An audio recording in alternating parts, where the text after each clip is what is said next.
आज का हमारा जो टॉपिक है भाषा संबंधी उपबंध, यानी हमारे भारतीय संविधान में भाषा संबंधी उपबंध, इसका उल्लेख संविधान के भाग 17 में है।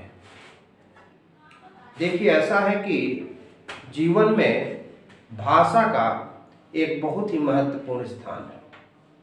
भाषा अगर अच्छी है तो वो हृदयग्राही बन जाती है। भाषा के माध्यम से हम अपनी विचाराभिव्यक्ति को दूसरों तक पहुंचा पाते हैं। भाषा को लेकर हमारे भारतीय संविधान में जो 22 भाग हैं, उनमें से 17वां भाग 17 नंबर का भाग भाषा से संबंधित है। यद्यपि संविधान के अन्य भागों में भी भाषा को लेकर कुछ प्रावधान हमको मिलते हैं। जैसे संविधान के भाग 3 में जो भाषा को लेकर 29 और 30 का उल्लेख किया गया है। संविधान के भाग 5 में 5 का जो संबंध है वो आपके आर्टिकल 120 में, जहां पर संसद की भाषा का उल्लेख किया गया है। तो भाग 6 में अनुच्छेद 210 है, जहां पर राज्य विधानमंडल की भाषा का उल्लेख किया गया है। भाग 17 पूरा का पूरा भाग 17 343 से लेकर 351 तक है और इसका भी संबंध भाषा से है। भाग 22 में 394 का संबंध भाषा से है, तो 8वीं अनुसूची का संबंध भाषा से है। अब हम बात करेंगे भाषाओं को लेकर हमारे संविधान में इतनी जगह पर उल्लेख किया गया है। भाग 3, भाग 5, भाग 6, भाग 17, भाग 22 और 8वीं अनुसूची।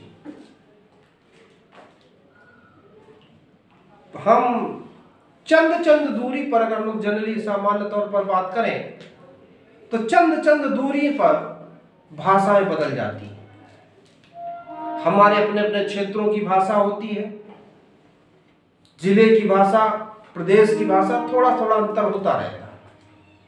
लेकिन भाषा है क्या, इसका उल्लेख हम अनुच्छेद 29-30 में देख सकते हैं। और 29-30 कहता है कि भारत के राज्य क्षेत्र में निवास करने वाले सभी नागरिकों को जिनकी अपनी भाषा या संस्कृति है को बनाए रखने का अधिकार है। जिसकी भी जो भाषा हो वो उस भाषा को बनाए रख सकता है।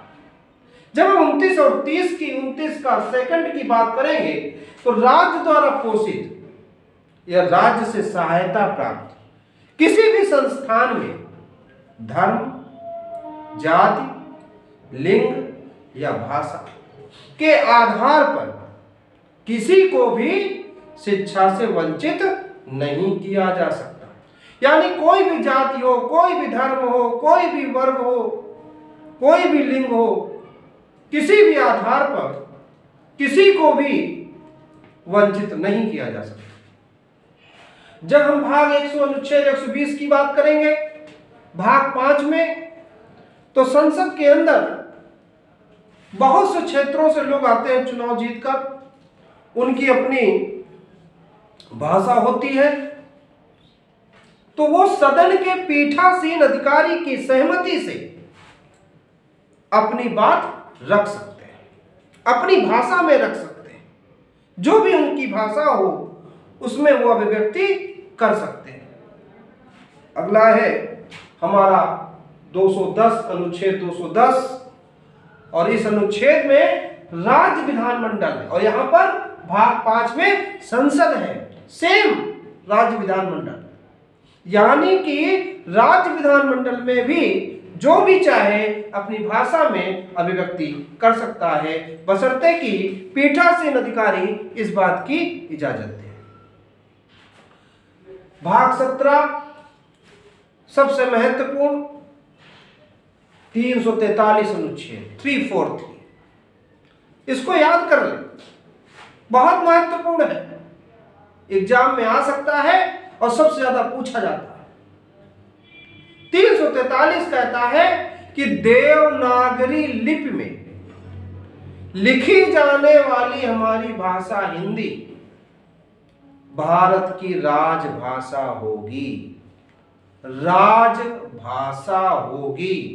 देवनागरी लिपि में लिखी जाने वाली जो हमारी भाषा है वो हिंदी हमारी राजभाषा होगी।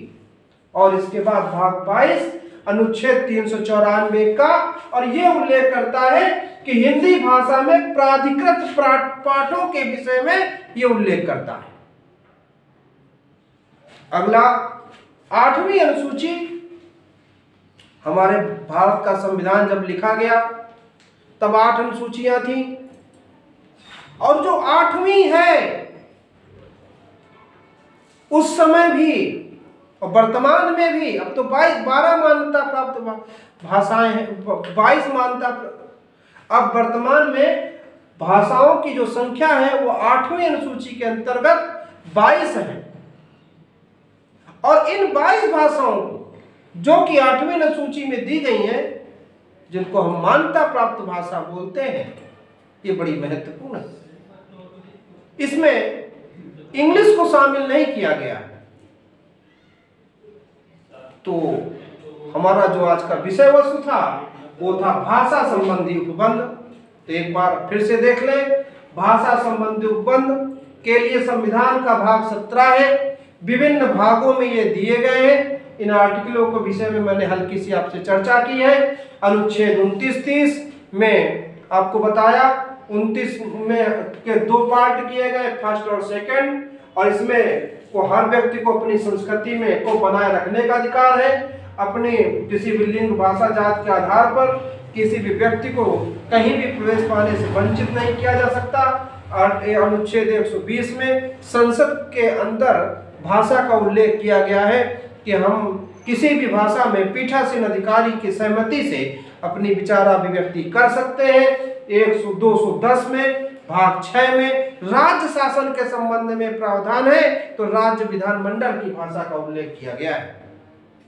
343 राजभाषा के संबंध में हिंदी का प्रावधान किया गया है।